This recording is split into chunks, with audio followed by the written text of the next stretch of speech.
স্থায়ী কর্মচারীরা বঞ্চিত করে পৌর কর্তৃপক্ষ জবাব দেয়।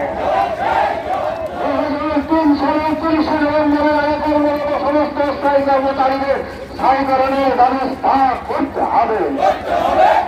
জনসংখ্যার নিরিখে অবিলম্বে সমস্ত স্থায়ী কর্মচারীদের স্থায়ীকরণের ব্যবস্থা করতে হবে।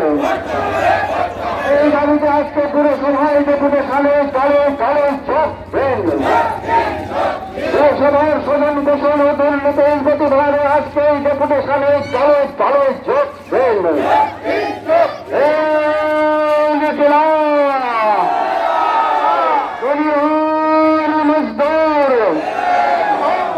নাম জিরাবাদ, জিরাবাদ, রাজ্য পৌর শ্রমিক কর্মচারী ইউনিয়ন জিরাবাদ, পৌরসভার স্থায়ী কর্মচারীদের বেতন বৃদ্ধি সহ দাবিতে আজকে ডেপুটেশনে দলে দলে যোগ করুন।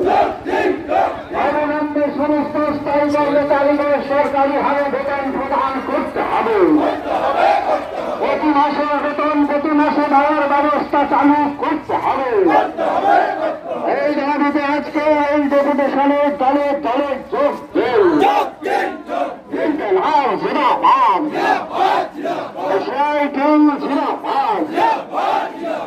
পৌর শ্রমিক কর্মচারী ইউনিয়ন জিরাবাদ।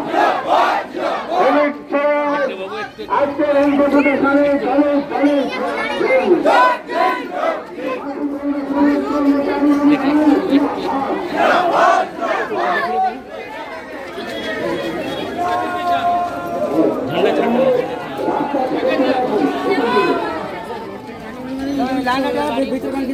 লাইন